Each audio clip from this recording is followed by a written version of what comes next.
Welcome to the Dieku Podcast. I'm Gary Snow. Today we're joined by Guax, who is a Brazilian tabletop role-playing game designer who has been developing some very interesting minimalist games since coming onto the scene.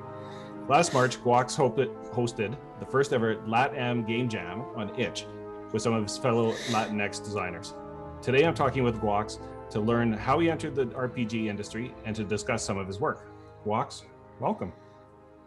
I'm just glad to be here. Thanks everybody that is listening. So yeah, it's about it. I'm doing weird little games and apparently doing jams also. Well, let's just jump right in. I'm curious, how did you get started in tabletop role-playing games, and how was your journey into this world? So I think that's very interesting because often I get questioned that, but it's pretty different from who is questioning because the scene is started very different in each country. And Brazil is pretty peculiar also. I'm not that I'm not that old. I actually picked the scene like what everything was already done. I'm 20 years old, but my brother, he's 17 years older than me, and he started playing way before me, like when he was a kid into teenage years and stuff like that.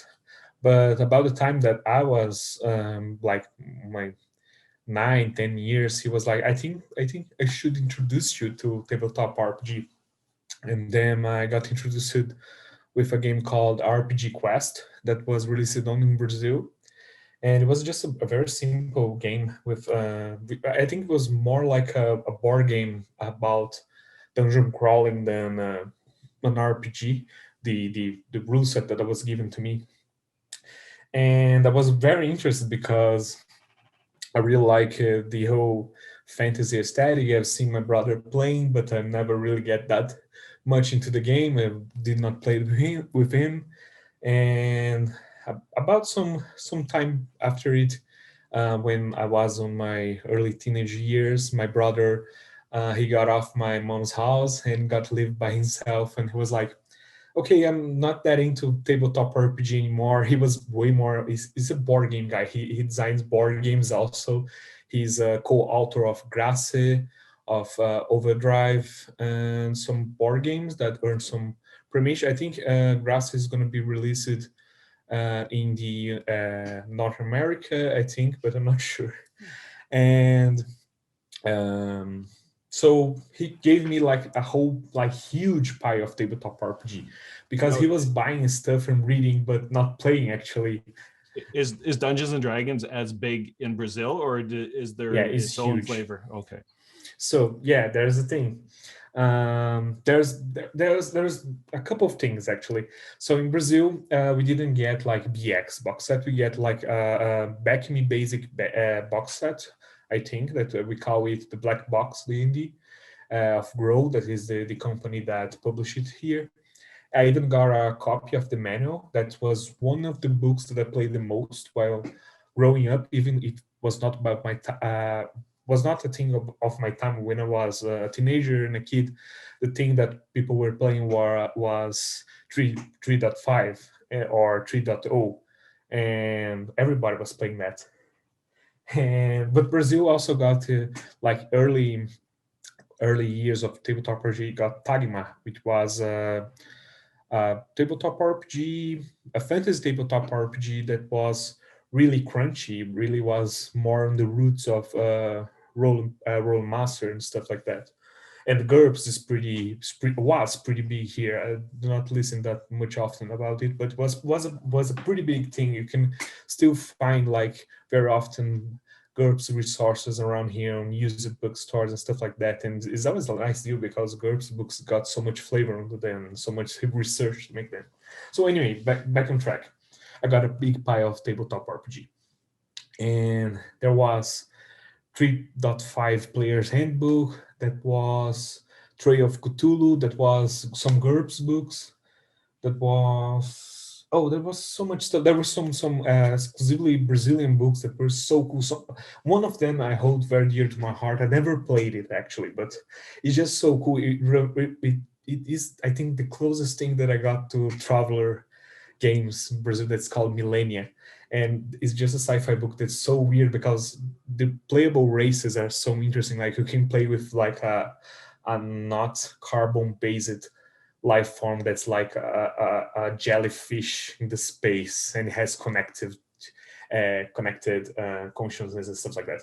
Just the kind of book that you open and you got read it and you was like, this sounds too complicated for me that have like, I don't know, 14 years old, and I'm like ADHD and dyslexic, and I'm like looking at the picture and thinking, but that sounds rad. That sounds pretty fucking cool.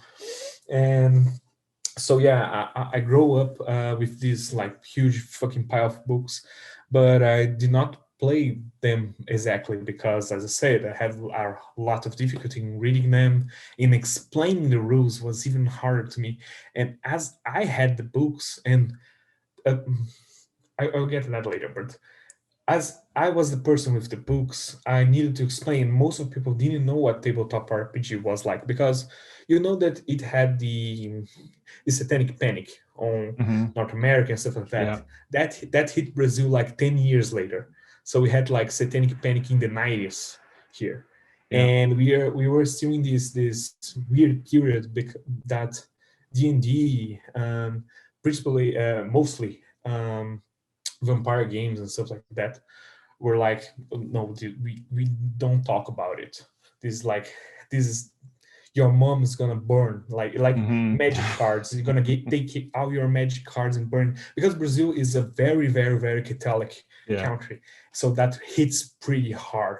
Like it's funny because my parents are kind of religious. My dad's really religious, but my mom not that much. And my brother grew up playing tabletop RPGs, so they were like, okay, we know about it, we know that's not that bad, but that vampire stuff right there, this sounds evil. Too much. Yeah, don't get near that. Also, don't listen to heavy metal, that's also pretty bad. And stuff like that.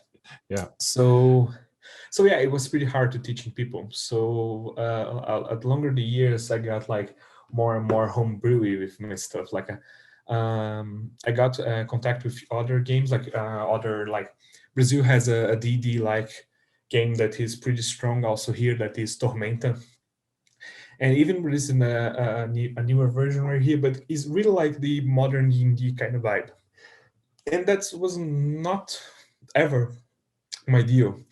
So what was easy back then? What was easy when I was growing up to catch up? And it was fighting fantasy, like the game books, the adventures. I got one like is the choose your own adventure even, books, and then they later on developed it to the RPG version of it. I even got the Brazilian version of Temple of Doom. I think it's Temple of Doom, the name of the original one, but it was right here because I was playing today. Like it is just a habit that I got growing up. Like I don't know, and doesn't got nothing to do. I'm gonna play this kind of game, and it got like Dungeoneer and other stuff like that. That is like advanced fighting fantasy.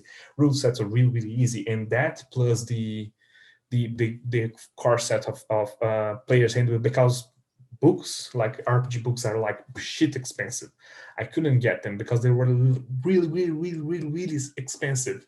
Like if I found someone with like original book, because most of people got like photocopies and stuff like that. But if I knew someone with original book, I was already thinking like, oh, this person must be very rich. Like if got miniatures, that person was insane. And my brother had like a lot of miniatures that he brought over time, like really old miniatures that they break almost every time. I got a bunch of me that I got like the heritage that when I stopped playing Tabletop RPG. And it was just insane. Like it was so hard, this playing was so hard to play. And about the time, like when I was in high school, I was getting like more and more into gaming in general, because my brother was getting a lot into game design, a lot about board games. I was playing a lot of board games with him. Like we got like till very recently, like I don't know, 10 years back, we didn't have modern board games here also. Like at some point, someone brought Catan. I don't know how to pronounce it. I just know it's Catan.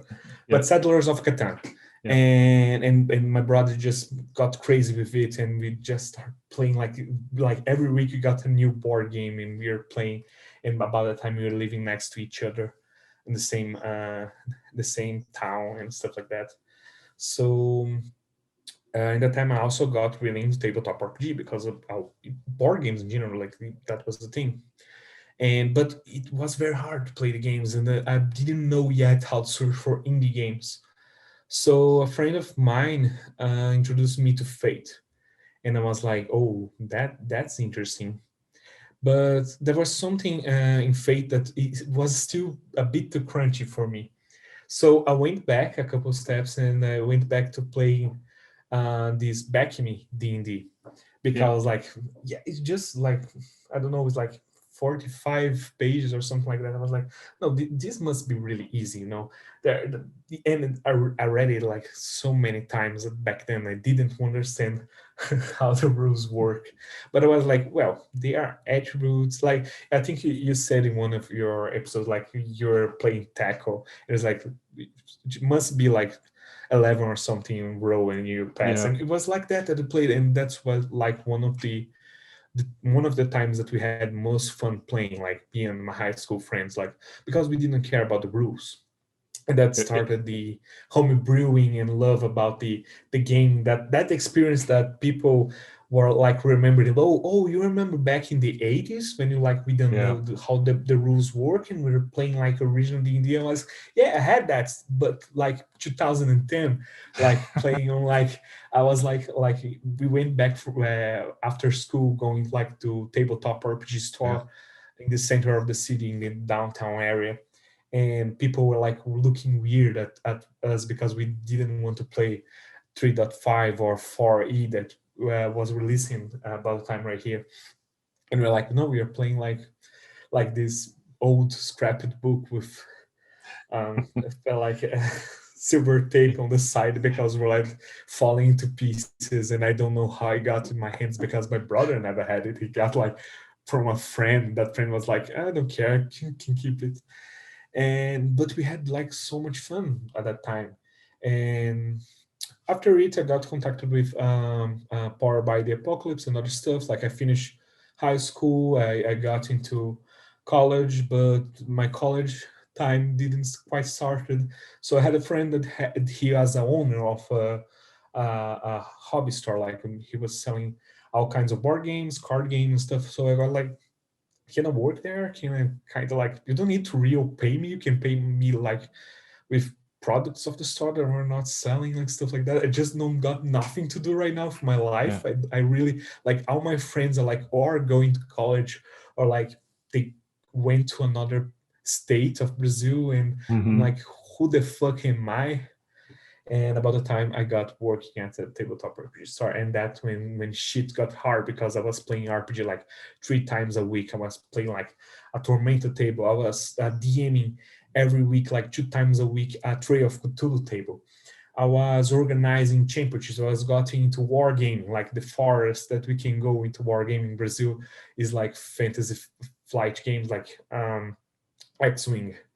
And X-Wing was like starting in.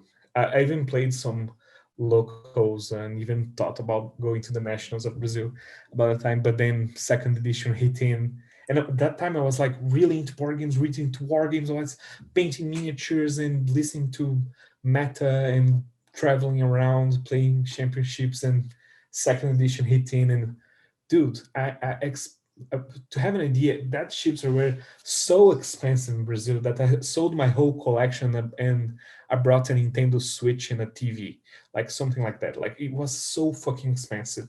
Yeah. And to go to second edition, I need to buy an extra conversion kit and more stuff. I was like, fuck that shit. I'm not gonna pay it. So I sold everything. I brought a Nintendo Switch, and I got like playing video games back when I had like a really hard stop on video games. And then I got back to tabletop RPG because I was thinking I don't want to play a game that kind of keeps me at a point that it like points a gun at my head, says buy more content. Like I still like pretty much war games and board games and stuff, but I don't buy them. I just go to a friend that actually buys them and stuff like that and play. And tabletop RPG became a thing that I was more and more into. And more that you get into tabletop RPG, more you get into the idea of designing your own tabletop RPG. I think that's a natural evolution of the hobby, because tabletop RPG is such a cool thing. Like, there's nothing like it, because we already start thinking that it's a game that only happens in your collective imaginary space. It's not Yeah. really something that is it's physical. It can be physical also, but when you go to tabletop RPG convention, and the coolest thing ever, you go to a random group of people like in the playing a game that you play a lot, and you don't go and say, oh, there was a time that my cleric casted that 3-level spell. You go, that was a time that I turned a lich, and he was like going to the other side. Like, that was living The memory. story. Like, yeah, exactly. That's the thing that I was saying, that the collective imaginity, and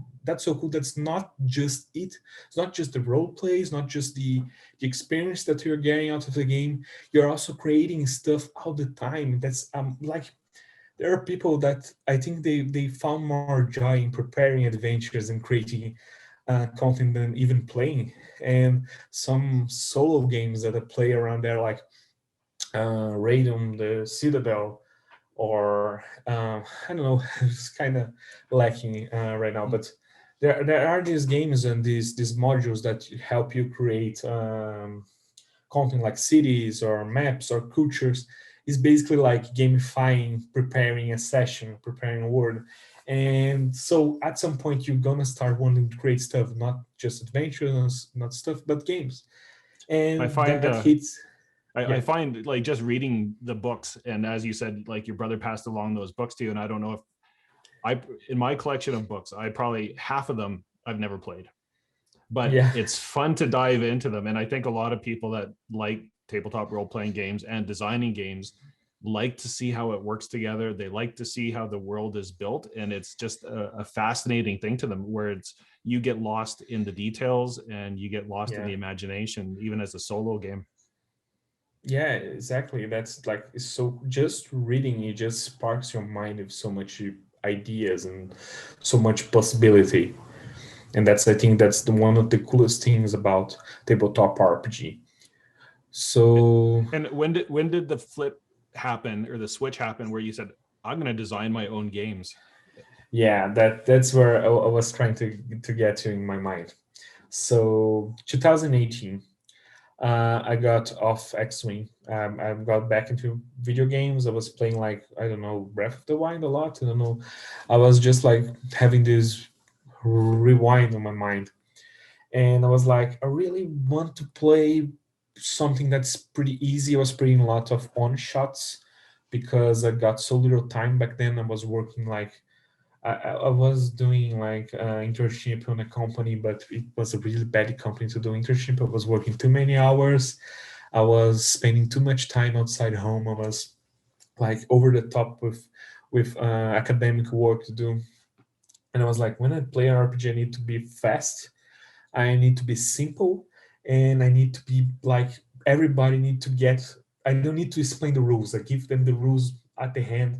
And my first idea was to make a very simplified version of Dungeon World, because I was playing a lot. The last thing that I played a lot at that time was Dungeon. I played a campaign with Perilous Wilds and stuff, and Perilous Wilds is something that I truly recommend to anyone interested in word building with your players during the game, because it's such a good supplement. And my head was very fresh with that ideas that I have been recently connected. So I was trying to do like a rare, very similar, like Define Danger, for example, because I didn't know that kind of stuff existed, or like Tiny Dungeons or something like that. And but I was like, no, I want to do something that is generic, that I can fit like any like simple team. So I created Minimal back in 2018.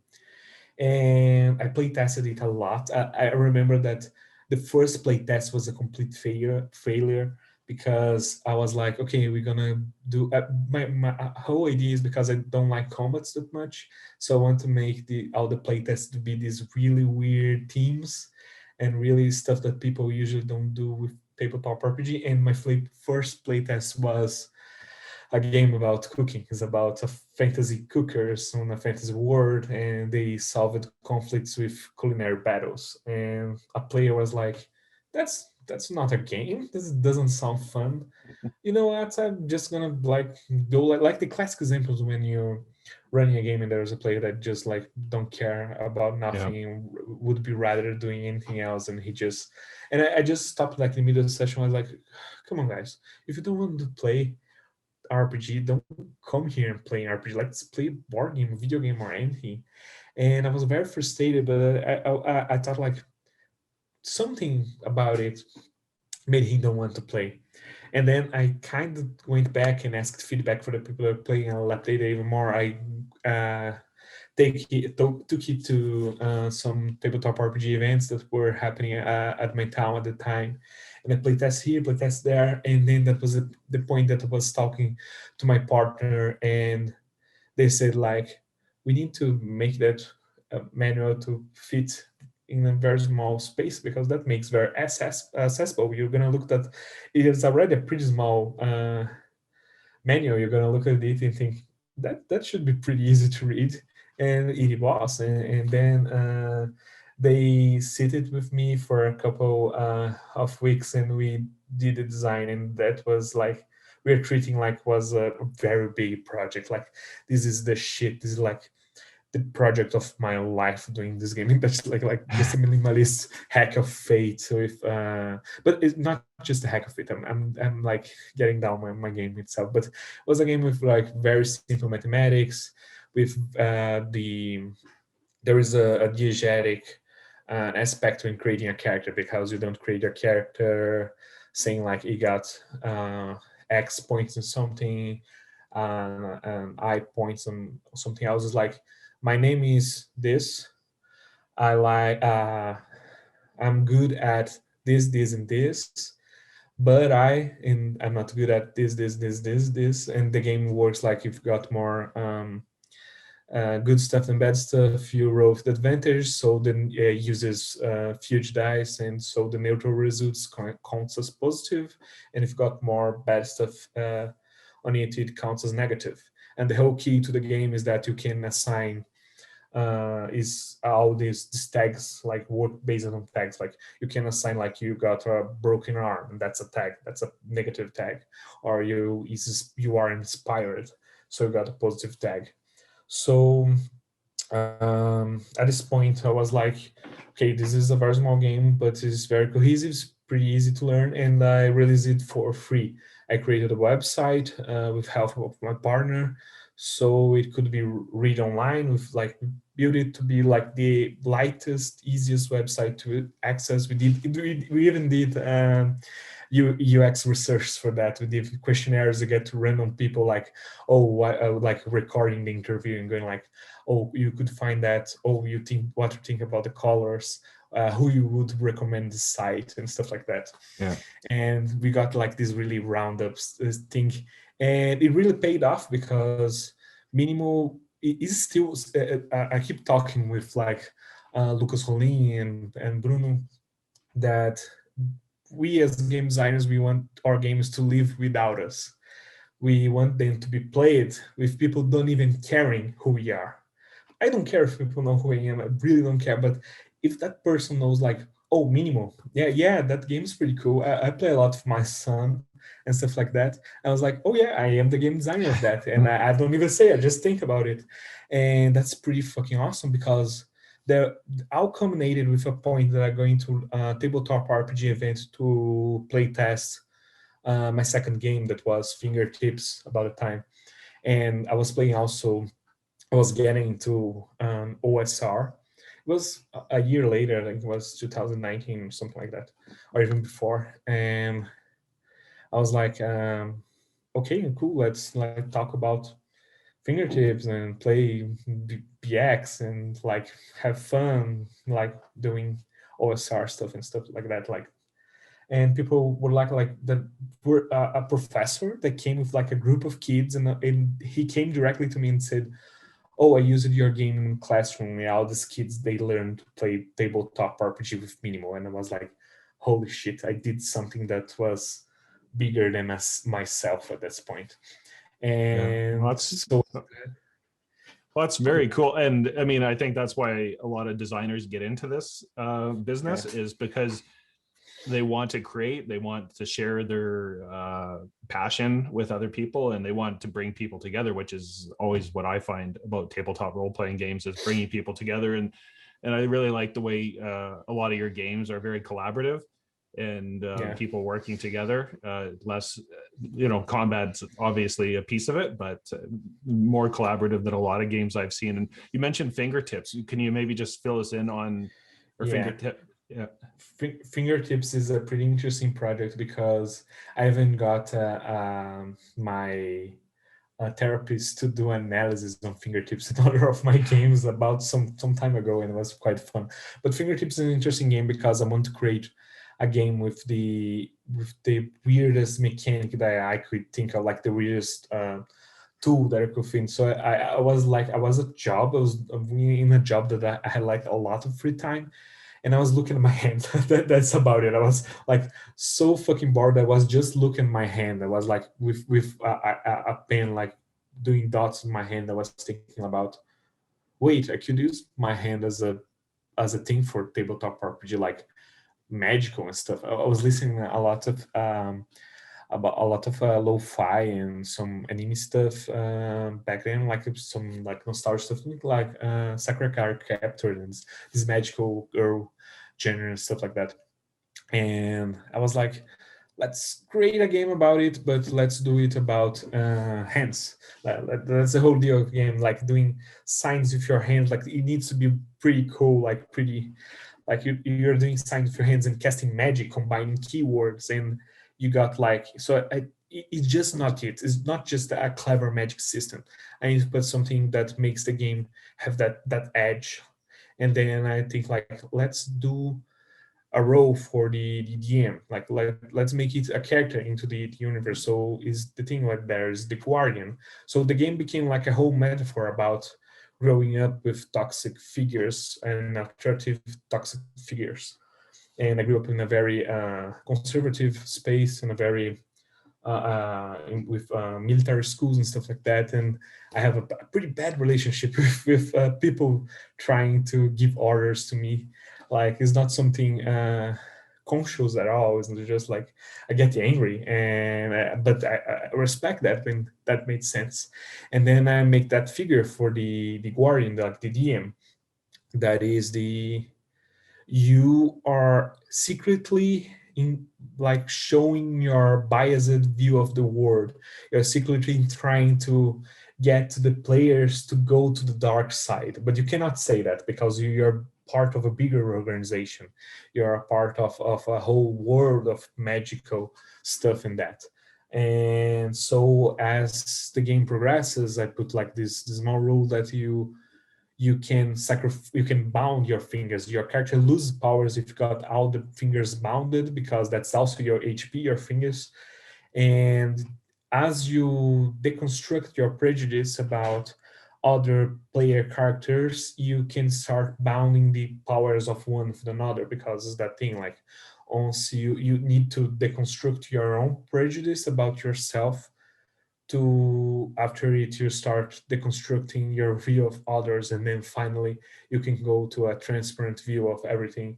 And that's when characters do this like leveling up. Like they actually don't level up, they strengthen their bounds, and that's about it. You can go to dark side, you can like share that view of the world, or you can try to do something different by sharing your view of the world with that other people that were in the same situation as you.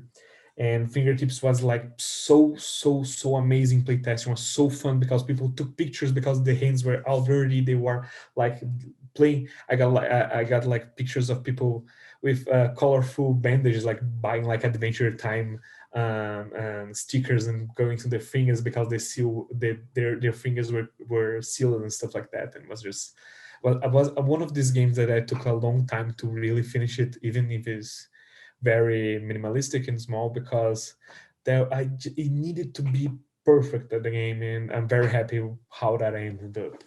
Well, sometimes the simplest games are the most elegant and take the most time to kind of get to.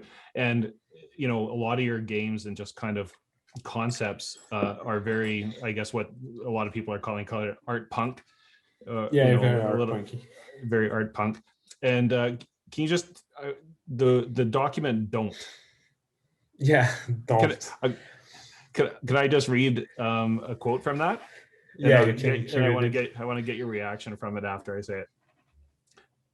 Immersion is only possible when agency exists. Everything else is everything else. A player that believes his DM is changing the result behind the screen is not convicted that he does not actually exist. Your existence and the events of the game only exist in memory, after, and shared reality of the moment. If there is no choice to be made and no place to explore, you are only a listener, a reader, a spectator. You don't really exist, you consume. But as DM, what makes you play? Is the control of that reality, or is the joy of the unknown? For me, to be ignorant of what lies ahead. I like to discover freedom to be wrong, freedom of anticlimax, freedom to not know how to answer a question, only to ask a player what they think is the answer. So very, your games kind of have that feel to it. And how did you arrive at that? Yeah, so I thought a lot about it, because, as I said, like I have like I had a childhood and teenage years, like I was very constricted about so much stuff, and I later when I discovered as an adult that I had ADHD and dyslexia and stuff like that, and I started realizing that I was putting me in a place that I could not consume and act and stuff just because I was not allowed it. Like, it was not just I was allowed, it was giving myself an illusion of agency, illusion of freedom. And that was something that was striking me very hard when I got into OSR, because that's a big talk of OSR. Like when you stop thinking about the schools of thought of RPG, we can go to two big different ways of thinking about a game. The first one is to think about mechanics as a way to achieve a value, a immersion or something like that. Because in the end, we could sum all down to immersion, to choice to really be in that fantasy world. But it's not just about it. It's the game. It's really, it's like, I can have immersion on playing Doom, even if I'm just playing Doom for shooting guys in the face like that. But I have the choice of going left or right, or shooting or dying. Like, it's all my fault. But sometimes, like when you play another game that you don't have anything to choose, you be lying to yourself. It is not a game. This other thing that I consume. I could read a book about it or something like that. But let's take back to the example, like you have the mechanic that gives you agency. That's the mechanic that gives you narrative, that gives you the place that you want to be, and that to be more games like Powered by the Apocalypse, a bit more, some more rules heavy games, like you can say that GURPS is something like it. And the OSR philosophy that we go most is that the mechanics are there to help us to achieve that agency. And I really bounded with that idea, but I didn't thought that the OSR games that I was playing really gave me that. Like, was D&D really giving me that? Was really the toolbox that I'm seeking, or is just a toolbox, but not the one that I'm seeking? So I was listening to a lot of podcasts, a lot of people talking about how they make the agents of the games better, how they make the immersion better and stuff like that. And that was all brewing in my head. And I was, like I said, I was in that time specifically that I was in this really, really boring job that I could just look at my hand the whole day. And that thing, and by the end of the week, I would receive my salary. I would have my narrative about like what I was doing, but I didn't feel like an existence. I was having like a really bad time. I really like, and I was so frustrated because I already played some tabletop RPG tables that was basically that. I was there to listen to the game's fanfic about that universe or something like that. It was so frustrating for me because it's basically an authority saying you're gonna listen, you're gonna do exactly as I told, and you're gonna enjoy it. And I was like, no, I don't want that. I don't even like when I'm DMing a module and the module say like, oh, at the time you do this testing specifically, like who the fuck are you to tell me what you do?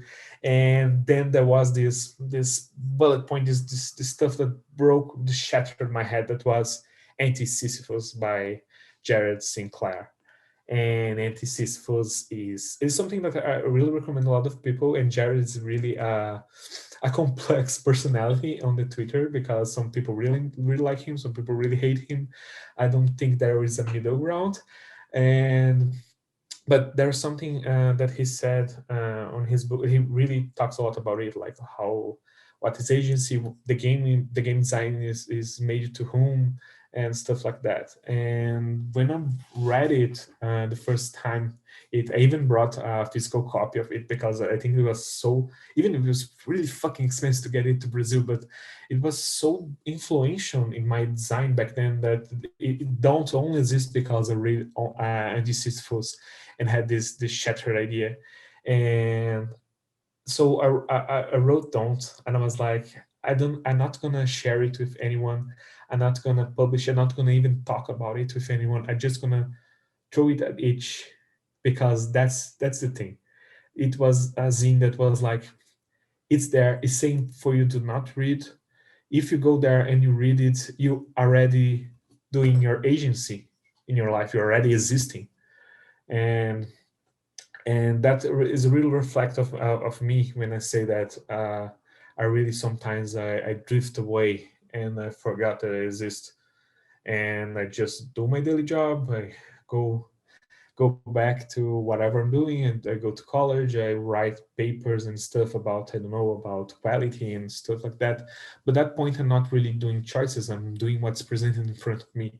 And when I wrote Don't, I was like, I want players. If someone actually play a Don't, the game that is Into the Zine, I would think that would be such a boring game, because that was a game that was. I even say that was a game that's not made to be played. The game that should not be played, because that game is be so fucking boring, because it's a game about don't existing, and that game only happens. You can only make that game work, that message to be done, if a player gets so bored that he does that thing that made me in the first playtest of my first game really stop everything and make, I don't want to play that anymore, because at that point I didn't want to know where that chaos would leave me. That I want to tell a story about cooks. And when I go back and write don't, I stop and think, no, I would love to see where the fuck that guy who was a living pudding trying to establish communism in a fantasy town would lead me, because that would be a story to remember. Not that my fucking playtest on my first game. That, I mean, that is cool. That would probably be cool, but that, like, that would be a much larger and cooler history, much premise that would live so much in my memory that I would never forget. And I was not giving me the chance of that. So Dante is that point where I changed my view about playing tabletop RPGs. Is that bullet point? Is that thing that separated the waters, and Well, everything after it was influenced by it. well, when I read it, I thought it was a fabulous document, and I probably didn't do it justice reading it. So I'll put links to everything in the description below. But we probably have to move on to. I wanted to talk about the RPG LatAm Jam on itch, and maybe you could just tell us a little bit about that, because you have a lot of other creators that you're friends with, and you guys got together, and maybe you can just tell us how that kind of formed. Yeah. So me, Lucas, Thiago that died of COVID, and Bruno, we played every week at most.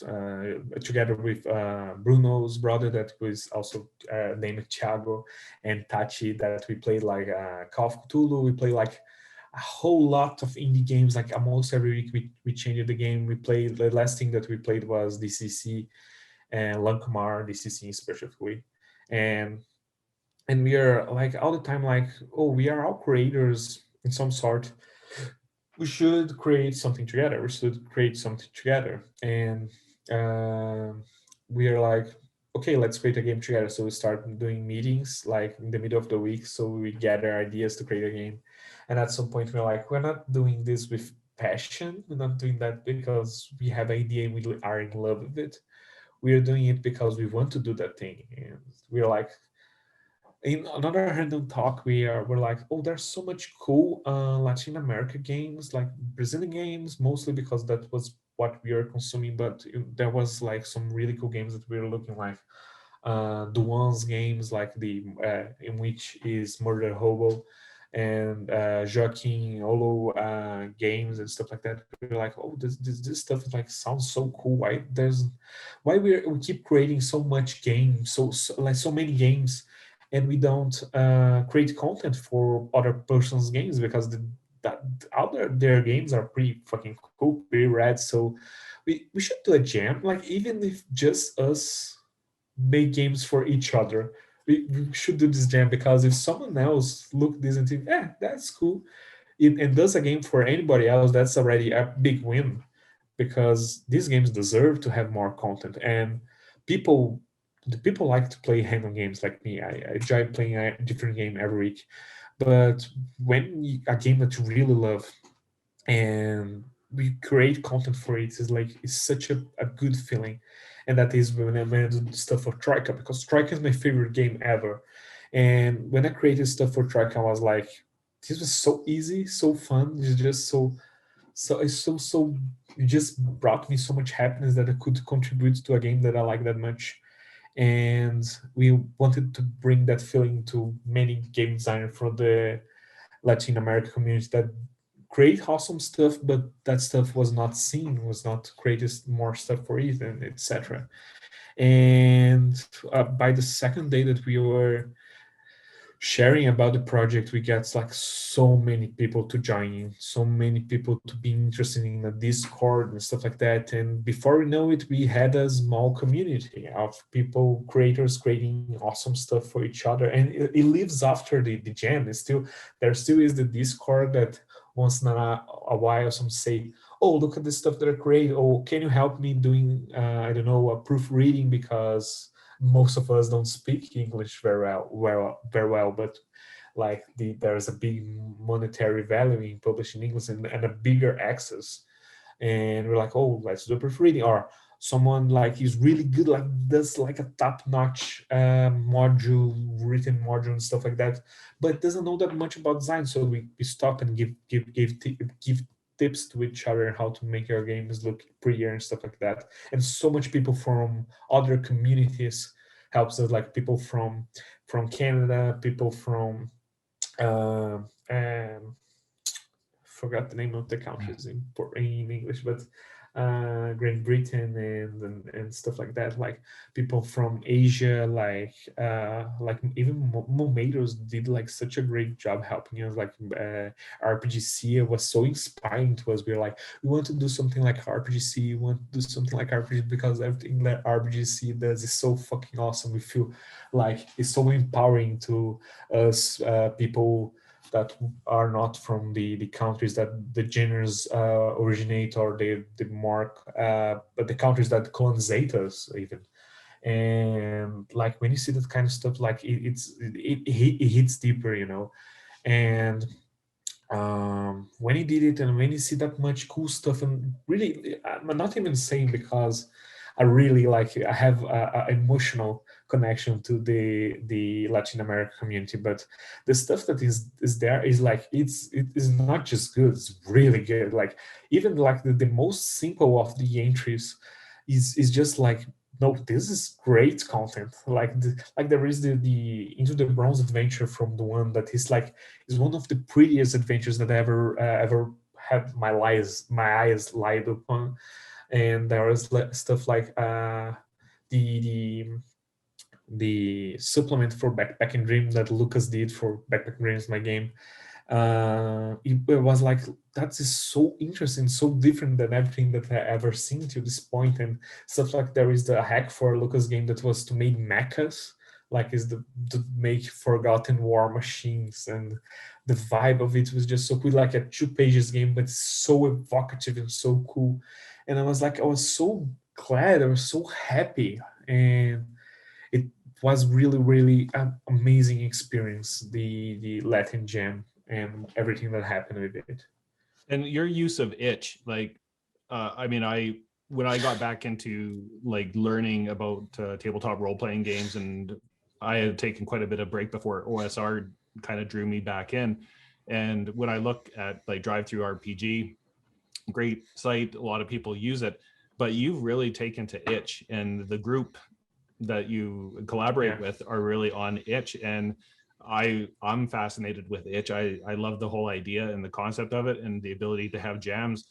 How do, are you only on itch right now, or is that your Yeah, main?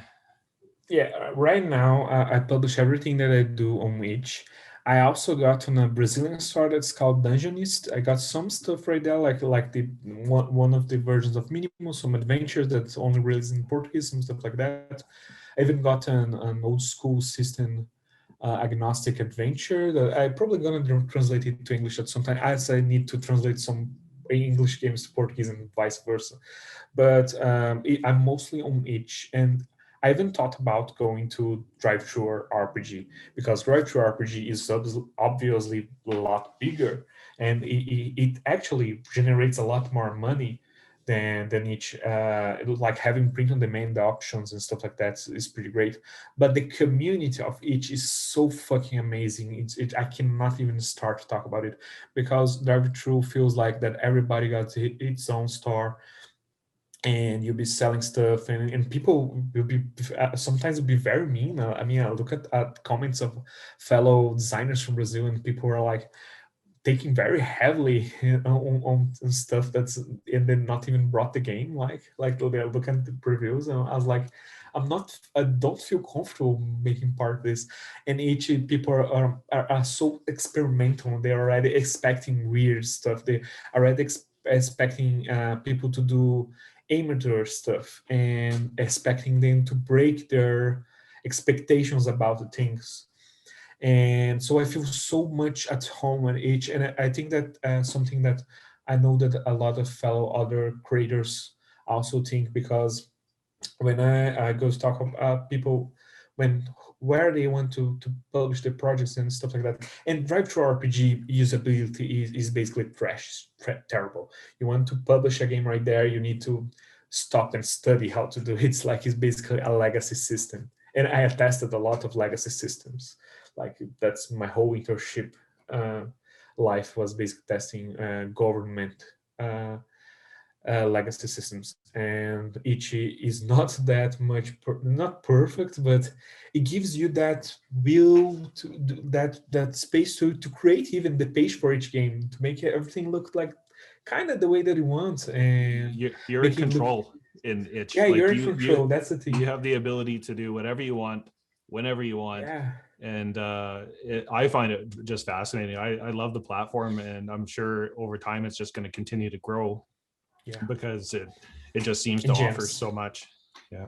gems are the shits are amazing. There always something very cool happening, and people really like take the gems as an opportunity to really exercise their game designing impulses and wheels, and create like many small little stuff. Lots of stuff with Troika and other like games. I think that people that don't are that much into game design, they really put their head out and publish stuff not even they are not sure about it, because it really drags them to that. Like it has that blog feel, like the most Yeah. punk zine feel. It's accessible to everybody, and the Yeah. barrier to entry isn't there, so they feel enabled to be able to create, which is a great thing in the design community. And Yeah. I know we're probably at our limit here, but before we go, I just want to talk about what do you got on the plate, what's coming up, and a bigger question for you that you can lead into at the end of where do you want to be in the next couple of years? Like, Yeah. what's your goals for your game design? Yeah, I've been for quite a while playing around with exploration, hex crawl, and stuff like that, because I like so much. I'm the kind of person that plays video games and just goes walking, taking screenshots, and never share most of the screenshots to anyone, because I just like feeling inside different worlds, and like playing like games like Death Stranding and being like, this is a hiking simulator. And I'm like, oh hell yeah, thanks God that's a hiking simulator, because that's what I want to play. And I saw I developed Backpack and Dream quite fun. I actually developed a lot of games that kind of boiled down to Backpack and Dream, and that is a rule set that was actually not meant to be released separately. I'm working in a very big project that's taking so much of my head all the time, but it someday is gonna get there. Probably, I don't know if you even is gonna get there like 5 years in the future, but probably less, a lot less. But I'm working on a game called Andarilha, and it's a game that reflects my feelings when I got like in the start of the pandemic. Like I was trying to reconnect with my culture in Brazil, and also playing a lot of tabletop RPGs, and have that feeling of isolation and also fear of going outside. So it's a game about hex roll, but it uses that basis of rule set Backpack and Dream, where your character doesn't grow within, it doesn't grow from its own experiences. Even creating a system of abilities like Troika, like you more you use an ability, more you grow that. But that's not the focus. The focus is that your character each grows every time it makes a bound to someone in this world. It's a world that people don't share thoughts with each other, don't talk with each other, like there are small communities shattered among a Brazil wasteland, like a very, very far in the future Brazil. And there is a classic, I think the music of a poem, I kind of forgot right now, but it says that the the sea will turn into sertão, which is I think is like marshlands, something like Mojave. There's like something arid land, something like that, and that will turn into sea. And that in the start of last year, you got like the Amazon forest fires. And I was thinking, in this world is like the Amazon forest turned to ash and the seas turned to desert, and people kind of travels like kind of like Dune in certain field. But I'm putting like all my weird ideas into it, like everything. I'm looking to myself and putting that on paper, like that. That's the most explicit I can get into my psyche without being direct about it. Like it like Troika, for example, it has 36 backgrounds, like each one having like a little small thing. But also, like other my games, is not about the DM telling a mystery, it's about players creating together the world. So I went back and said about Perilous Wilds, how players created the map and the hex crawling. It has that elements. For example, every background has a thing that he knows about that world more than even the DM. So an example is the Emperor of Hearts, like the King of Hearts, actually, because based on the card. And he was also a member of the Empire. He wears a steel mask that deforms his face and profanes his ancestry. So it's usually like if you take some indigenous people and put a mask of iron of an indigenous god, but you're actually serving for the colonizer, you're serving for that bigger evil between um, the quotes. And your body is deformed, but you leave your armor behind. You learn to forget the hatred in your heart about it, and your heart now beats in a different rhythm. So every time you're gonna talk about the empire, you live that. You made part of the empire. So every time the characters, and that's a big thing on hex roll when you rest. That's like every hex roll based game, we're gonna do a big deal on rest, like what you can do, what you recover. I go in this game. I go like you can get 3 points to share any of your resources to recover. But the big deal is when you're doing a meal around the fire, you're gonna tell a truth about that word, about that specific thing that you know, that you manage it to have the complete knowledge over everyone, and that becomes a truth about the word. And that's how the game goes. I'm building the game how you can balance like mechanics and narrative into experience that can feel like a lot about what is to live in Brazil in these daring times, but also what is the basic thing about our culture. Because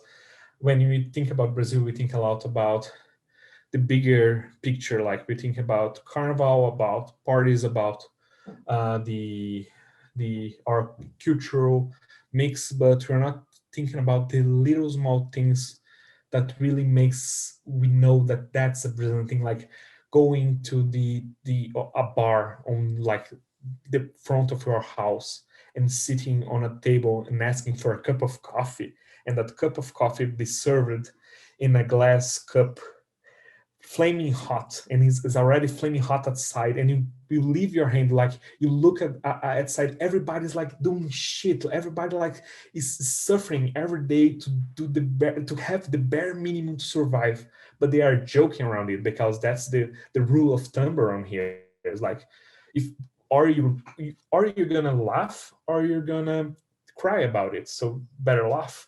And so it has that intrinsic comedy about it. So at the same time, you got like uh, this character that's deeply have this deeply traumatic past about him. He also gonna be enjoying that flaming cup of coffee, and he gonna lay his hand by the sidewalk and walk. People passing by, and a caramel colored dog gonna lick his hand, and you're gonna create a bond with that dog.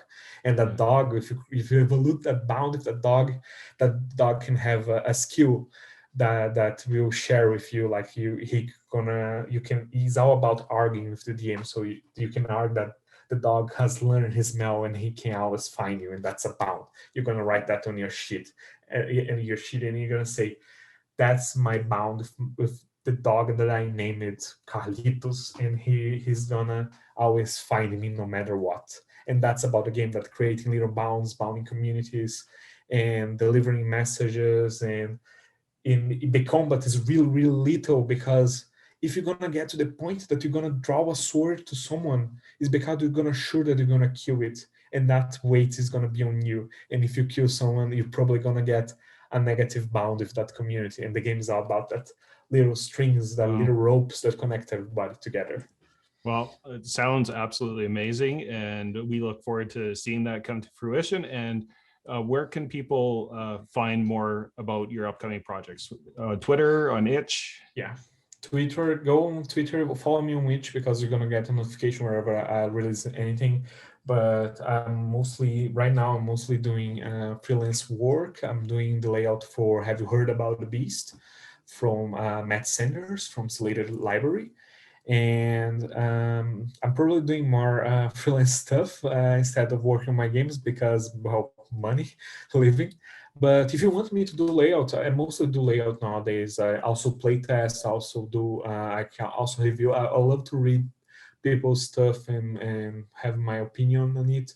If you want to want help with anything, you can hit a DM with me on Twitter. I'll be glad to help. And if you want to talk and stuff, Twitter is the point. I'm Twitter like almost all day.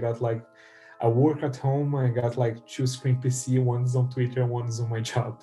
So I'll probably be there to talk with anybody that is interested. Well, I appreciate you joining us today and sharing a little bit about your history and your upcoming projects and your philosophy on game design. And I really appreciate your time today, and we'll make sure all the details are in the show notes. So thank you for joining us, and we will see you on Itch. Yeah. Thanks.